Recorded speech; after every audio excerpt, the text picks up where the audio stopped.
날짜 오늘의 양식에 보면 내용이 나와 있는데 그 내용이 이런 게 있어요.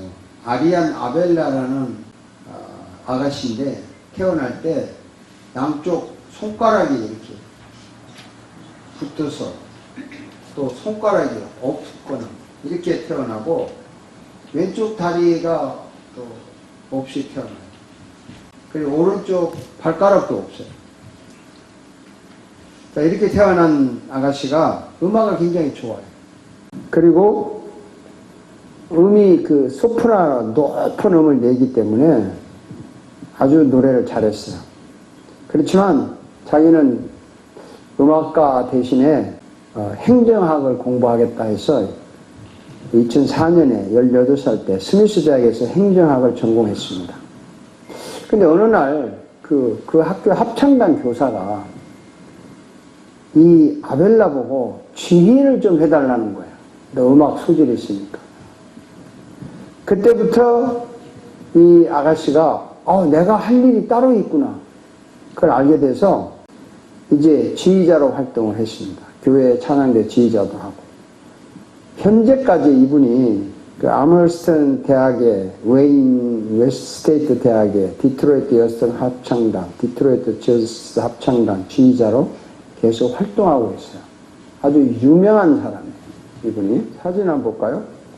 이봐요. 왼쪽 다리가 없잖아요. 보이죠? 또 이 성악을 잘해요. 노래를 너무 잘해요. 근데 이게 지휘하는데 보세요. 저 오른손 손가락 없죠? 보이죠? 이 오른 지휘봉 잡은 손 봐봐요. 무디잖아요. 이 아가씨가 이렇게 말했어요. 내 선생님께서 내 안에 무엇인가 있는가를 보셨다. My teacher saw something in me. 이렇게 말했어요. 이분 안에 뭔가 있다는 거죠. 하나님은 우리의 속 마음을 다 알고 계십니다. 믿습니까? 아멘. 여러분 속을 다 알고 있는데 무언가를 보고 있어요. 자, 여러분 뭐 성경 구절 소개하도 다 아시겠지만 이런 겁니다. 그러면 모든 교회는 내가 사람의 생각과 마음을 살피는 분임을 알게 될 것이다. 하나님은 여러분의 생각과 마음을 다 알고 있어요. 지금 이 시간 여러분들이 무슨 생각을 하고 있는지 알고 있어요. 무슨 생각하고 있어요? 하나님 보기에 기분 좋은 생각해요? 안 좋은 생각을 하세요? 다 알고 있다는 거죠. 자, 그래서 제자를 뽑을 때 가룟 유다 대신 다른 제자를 뽑을 때 기도했을 때 이렇게 기도합니다. 모든 사람의 마음을 다 아시는 주님. 여러분 마음을 하나님이 다 아시는 거예요. 믿습니까? 네. 사무엘이 이제 왕을 세우려고 그 이새의 집에 찾아갔을 때 큰아들 보고 이 친구다 생각했는데 하나님이 말합니다. 그러나 주님께서 사무엘에게 이러셨다. 나는 사람이 판단하는 것처럼 그렇게 판단하지는 않는다. 사람의 겉모습만 따라 판단하지만 나는 나중에 중심을 본다. 하나님이 여러분의 중심을 봅니다. 자, 여러분, 하나님은 여러분의 중심을 보는데 여러분 안에 있는 무엇을 보실까요? 여러분 속에 무엇을 보고 계실까요? 생각해 보셨어요? 아마 여러분 속에 있는 걸 보시면 하나님이 기분 좋을까요? 안 좋을까요? 보시죠. 자, 하나님 우리 안에 뭘 보나 봅시다. 읽어봅시다. 하나님이 말씀하신 우리가 우리의 형상을 따라 우리의 모양대로 사람을 만들자. 하나님이 당신의 형상대로 사람을 창조하셨으니 곧 하나님의 형상대로 사람을 창조하셨다. 하나님이 그들을 남자와 여자로 창조하셨다. 이게 오늘 읽은 말씀이에요. 우리는 하나님의 형상과 모양으로 창조되었습니다. 그래서 하나님이 우리 안에 있는 뭘 보냐면 우리 안에 있는 하나님의 형상을 보고 있어요. 여러분 안에 있는 하나님의 아름다운 모습을 보고 있다는 것입니다. 근데 그 하나님의 형상이 어떤 것일까? 궁금하죠? 뭐 여러 가지 생각이 있지만 정확하게 성경에서 답을 합니다. 뭐 큰 소리로 한번 속으로 읽어보세요. 마스크를 썼죠. 그 아들은 보이지 않는 하나님의 형상이에요. 모든 피조물보다 먼저 나신 분이십니다. 그 아들이 누굽니까? 예수님이 하나님의 형상이에요. 모습이에요. 그러니까 하나님이 어떻게 생겼냐면 예수님이라고 생각하면 돼요. 예수님이 빌립 보고 그랬잖아요. 네가 하나님을 보고 싶어? 나를 보고도 하나님을 보고 싶다고 말하냐? 나를 보면 하나님 본 거야. 그러니까 여러분 안에 하나님의 형상이 있다는 말은 여러분 안에 뭐가 있다는 겁니까? 예수 그리스도가 예수 그리스도가 있다는 거예요. 하나님은 여러분을 보시는 것이 아니라 여러분 안에 있는 예수 그리스도를 보고 계시는 거예요. 그래서 성경이 이렇게 말합니다. 우리는 이 보물을 질그릇에 간직하고 있습니다. 이 엄청난 능력은 하나님에게서 나는 것이지 우리에게서 나는 것이 아닙니다. 이 보물 예수 그리스도를 우리 질그릇, 육체 같은 질그릇에 간직하고 있다. 여러분 안에 예수님이 있다는 겁니다. 그래서 하나님은 우리를 볼 때 우리 안에 있는 예수를 보고 예수님 자신을 보면서 우리를 보니까 너무 기쁘고 즐거운 거예요. 너무 아름다운 거예요. 그래서 그 스바냐 선지자를 통해서 이렇게 말합니다. 주 너의 하나님이 너와 함께 계신다. 그거 내 안에 있다는 거죠. 하나님이. 구원을 베푸신 전능하신 하나님이시다. 너를 보고서 기뻐하고 반기시고 너를 사랑으로 새롭게 해주시고 너를 보고서 노래하며 기뻐한다 그랬어요. 그러니까 여러분을 딱 보면 왜 기쁘냐? 여러분 얼굴이 잘생겨서? 여러분 마음이 착해서? 그게 아니야. 여러분 안에 예수님이 있기 때문에 하나님의 형상이 있기 때문에 여러분을 보면 너무너무 기쁘고 좋은 거예요. 그런데 문제가 생겼어요. 문제가 생깁니다. 여러분이 딱 보면 예수의 모습과 형상이 보여야 되는데 우리 마음이 너무너무 더러워서 우리 마음에 죄가 너무너무 많아서 죄가 우리 마음을 싹 덮어서 죄가 우리 마음을 어둡게 해서 우리 마음에 있는 하나님의 형상이 보이지 않아요. 이게 심각한 문제예요. 하나님이 우리를 보고 우리 안에 있는 예수님을 보시고 기뻐하시려고 딱 보니까 죄가 싹 덮어가지고 안 보이는 거예요. 그 죄가 하나님과 우리 사이를 막아버렸어요. 그럼에도 불구하고요. 하나님은 우리 속에 있는 예수님을 너무 보고 싶은 거야. 어떻게 하면 좋겠어요? 하나님이 아주 좋은 방법을 하나 택했는데 마음에 있는 죄를 싹 없애버리면 되잖아요. 간단하잖아요.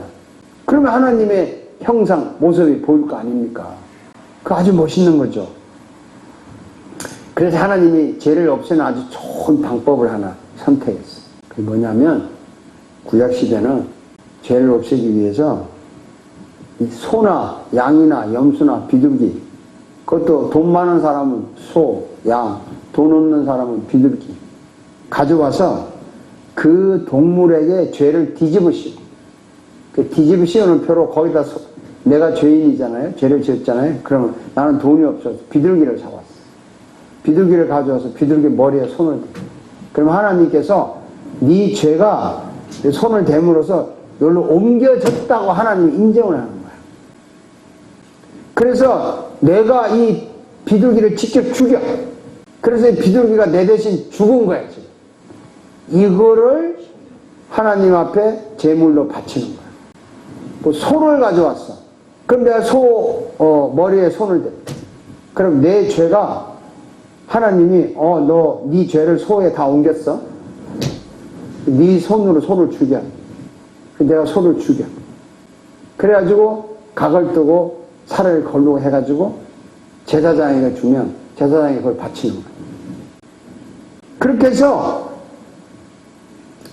그 사람의 죄를 싹 없애버려 준 거야. 사람 대신 뭐가 희생했습니까? 동물이 희생했어요. 정말 좋은 방법이에요. 정작 죄를 지은 나는 희생 안 해도 돼. 동물이 대신 죽었으니까. 이거는요, 예수 그리스도가 이 세상에 오셔서 우리 죄를 대신 뒤집어 쓰고 죽으시는 것을 보여주는 거예요. 그래서 예수님이 십자가에서 우리 죄를 뒤집어 쓰고 죽으셨어요. 그래서 우리의 죄가 예수님한테로 다 옮겨졌다고 말이에요. 그래서 우리가 그 예수님에게 손을 대는 것이 아니라 예수님의 십자가 사건을 믿고 그 믿는 게 손대는 거와 똑같아요. 믿고 죄를 회개하면 100% 죄를 없애줍니다. 99%가 아니고 100% 죄를 없애줍니다. 죄를 지은 우리는 죽지 않아도 돼요. 죄값을 지불하지 않아도 돼요. 얼마나 좋은 방법입니까? 너무너무 좋은 방법 아니에요? 이야, 이런 걸 은혜라고 합니다. 은혜. 우리는 죄를 안 짓고 살 수는 없어요. 그죠? 또 죄를 안 지으려고 무지하게 노력하지만 우리는 수시로 죄를 짓습니다. 그래서 우리 안에 있는 예수님의 모습이 안 보여요. 그래서 하나님이 슬퍼요. 비극이에요.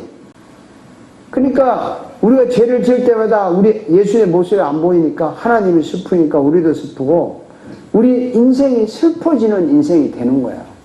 근본적으로 인생이 왜 슬프냐? 내 속에 있는 하나님의 형상이 가리워져 있어서 슬픈 겁니다. 어두운 겁니다. 그러나 굿뉴스가 있어요. 죄를 지을 때마다 회개할 기회를 주시는 거예요. 여러분이 죄를 하루에 12번을 지으면 12번 회개할 기회를 주시고 120번을 지으면 120번 회개할 기회를 주십니다. 아멘. 회개할 기회를 주신다는 거예요. 이것이 굿뉴스예요. 이것이 복음이라고 합니다. 근데 회개할 때마다 우리의 죄가 다 없어지는 거예요. 회개할 때마다 죄가 없어지고 우리 마음에 하나님의 모습이 영광스럽게 나타납니다. 그래서 성경은 이렇게 말해요. 자, 여러분 보세요. 마음이 깨끗한 사람은 복이 있다. 그들이 하나님을 볼 것이다. 이거 복잡하게 해석할 거 없어요. 회개한 사람의 그 마음속에 예수의 모습이 나타나는 거예요. 그 우리가 하나님을 보는 거예요. 그게 뭐 하나님이 그림처럼 나타나서 눈 뜨고 보려고 이런 미신적인 거 하지 마시라고. 회개한 사람의 마음에 예수의 모습이 나타나니까 우리가 하나님 보는 거예요. 또 고린도서에는 기가 막히게 말씀합니다. 우리는 모두 너후를 벗어버리고 주님의 영광을 바라봅니다. 이렇게 해서 우리는 주님과 같은 모습으로 변화하여 점점 더 큰 영광에 이르게 됩니다. 이것은 영이신 주님께서 하시는 일입니다. 이게 뭐냐면요, 모두 너후를 벗어버린다. 이 말은 신학적으로는 구약시대의 율법적인 율법에 얽매인 죄를 벗어버린다 이런 뜻인데, 쉽게 말하면 죄를 회개해서 죄가 없어져 버리면 주님의 영광을 볼 수 있다는 거예요. 내 마음에 예수의 모습이 나타나는 거예요. 이렇게 해서 우리는 주님과 같은 모습으로 변한다는 겁니다. 점점 더 영광스러운 모습으로 변화하는 겁니다. 그러니까 여러분 회개할 때마다 우리가 빛나는 거예요. 아름다운 거예요. 우리가 영광스러워집니다. 고상하고 아름다워집니다. 이거 얼마나 좋은 방법이에요. 기독교에서요, 회개라는 말처럼 멋있고 아름다운 거 없는데 왜 오늘날은 교회에서 회개라는 말을 쓰지 않냐고. 그리고 왜 이 말을 하면 그렇게 기분 나빠하시냐고요. 정말 이게 기분 나쁜 말입니까? 여러분 그 더러워질 때마다 손을 자주 씻으면 기분이 좋죠. 피부가 깨끗하죠. 이 깨끗한 피부를 보면 기분도 좋고 마음도 좋고 사람도 고상해지고 일도 잘 됩니다. 그거 실감하죠. 그 손 씻는 게 이렇게 좋은데 왜? 근데 한 가지 여러분 아셔야 돼요. 하나님이 회개하면 무조건 용서하는데, 아니 진짜 무조건 한다니까. 뭐 여러분 형식적으로 하든 쇼를 하든 그 여러분의 마음이고, 회개하면 용서하신다니까요. 그 무조건 하셔야 돼. 변명할 필요 없어요. 그게 아니고 어쩌고 저쩌고 아무 의미가 없어요. 한 가지 아셔야 될 것은 회개하지 않는 죄는, 요만한 죄든 큰 죄든 회개하지 않는 죄는 절대로 용서하지 않습니다. 그렇게 사랑이 많으셔도 회개하지 않는 죄를 사랑하지 않아요. 덮어주지 않아요. 그래서 요만한 죄 치사하다고 생각하지 말고 회개하셔야 돼요. 이런 게 남아서 암이 된다고요. 마음이 어두워진다고. 인생이 서글퍼진다고. 여러분 열심히 일을 하잖아요. 열심히 일을 하거나 일을 잘하는데 그래도 성질내면 가끔 욕 나올 때 있죠. 그래서 욕을 해. 욕을 하고 막 씩씩거려. 그러고 나면 기분 좋나요? 이상하게 기분이 안 좋아. 오히려 괜히 더 짜증나고 후회가 나와. 이게요, 병법이 없어요. 사람을 성질나게 돼 있다고요. 근데 그때마다 성질 내세요. 괜찮아요. 그 참으면 화병 내요. 그러면 남한테 성질 내서 싸울 필요는 없지만 혼자 성질 내요. 내고 나서 즉시 회개하시라고. 아멘. 이 좋은 방법을 주셨다니까. 즉시 회개하면 정말 기분 좋고 일이 잘 돼요. 한번 해보세요. 시간만. 하나님은요, 우리의 마음에 있는 죄를 보시고 실망하시기보다는 그 죄를 없애서 회개할 기회를 주셔서 우리 속에 있는 예수님 보시기를 원하신다고요. 그래서 우리가 하나님의 형상대로 예수님의 모습대로 살기를 원하세요. 우리가 예수님처럼 살 수가 있다니까요. 우리가 예수님처럼 살 수 있어요. 갑자기 여러분 심각해지죠. 예수님처럼 살 수 있다니까 거창하게 여러분 생각하는데 그거 아주 잘못된 생각이에요. 제가 아주 성경을 연구하면서 참 옛날에 정말 설교 잘못했구나 이런 생각 많이 해요. 우리가 예수님처럼 따라 완전하게 된다고요? 쓸데없는 소리 하지 마세요. 절대로 안 됩니다, 여러분. 불가능해요. 뭐 나를 본받으라, 예수님 본받으라 했다고 막 본받으려고 그래서 본 못 받아서 뭐 죽을 때까지 회개마다 갈 거라고? 우리는 예수님처럼 완전하게 살 수도 없고 행동할 수도 없습니다. 그렇지만 예수님처럼 살 수 있어요. 네, 그 방법을 알려드릴게요. 방법을 예수님이 말씀하셨어요. 봅시다. 다 같이 한번 읽어봅시다. 작은 일에 충실한 사람, 큰 일에도 충실하고 지극히 작은 일에 불의한 사람은 큰 일에도 불의하고. 적은 일, 지극히 작은 일 너무너무 많아요. 눈에 띄지 않는 일, 아무도 알아주지 않는 일, 뭐 사소한 약속, 지켜도 그만 안 지켜도 그만한 그런 약속 이런 거, 기본적인 예절 있잖아요. 뭐 이런 거, 부드러운 말, 밝은 얼굴 표정, 뭐 떨어진 종이에게 줍는 거, 남보다 약간 양보하는 거, 이 지극히 작은 일들 이런 게 참 많아요 우리 주변에. 뭐 우리 음식 먹으면서도 뭐 음식 안 남기고 이게 빈 그릇 이런 것도 지극히 작은 일이에요. 큰일 아니에요. 이렇게 지극히 작은 일들이 수없이 우리 주변에 많습니다. 이 작은 일들을 할 때 충실하게 하는 사람이 예수님처럼 사는 사람이에요. 예수님처럼 사는 사람이라고 그게. 여러분 충실하게 한다는 말은요, 진심으로 한다는 말입니다. 진심으로. 그것이 예수님처럼 사는 거예요. 무슨 일을 하든지 진심으로 하는 사람이 예수님처럼 사는 거예요. 그게 충실히 하는 거예요. 진심으로 하지 않는 사람은 불의하다 그랬어요. 그래서 진심으로 일을 하다 보면 자신의 숨은 재능이 나타나고 그 재능을 충분히 발휘하도록 하나님을 계속 도와주시고, 그래서 그것이 하나님의 모습을 나타내는 겁니다. 자, 우리 창원에서 연주하는데 진심으로 하죠? 네. 정말 진심으로 할 거예요. 우리 송관진 집사님 기타 정말 진심으로 하죠? 기도하는 장로님 진심으로 하죠? 아멘. 예? 우리 헌금위원들 이거 잠깐이지만 이거 진심으로 섬기는 거죠? 청소, 안내, 뭐 식당에서 봉사하는 거, 이 진심으로 하는 자가 예수님처럼 사는 겁니다. 거창한 게 아니에요. 우리 예수님이 막 거창하게 우리한테 요구해가지고 뭐 거룩하게 살아라 했다고 해가지고 여러분, 일본 기도하는 게 거룩한 습관이에요. 진심으로 하는 것이 영광입니다. 그럴 때마다 하나님은 너무너무 기쁜 거예요. 우리를 더욱 사랑하시고 우리의 기도를 들어주시고 우리의 하는 일을 더 잘하도록 도와줍니다. 그것이 영광스러운 거예요. 하나님은요, 우리 속에 있는 하나님 자신을 보기를 너무너무 원하세요. 우리를 볼 때 하나님의 모습을 보고 싶은 거야. 죄가 가려서 안 보여. 그럴 때마다 회개할 기회를 주시는 거예요. 하라는 거예요.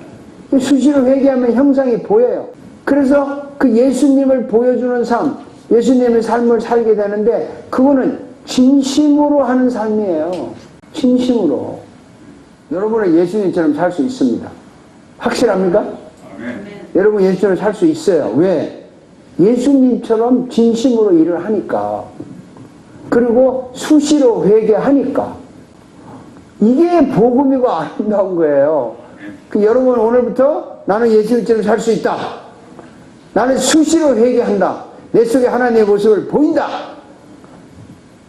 이렇게 사는 여러분이 될 줄 믿습니다. 기도합시다.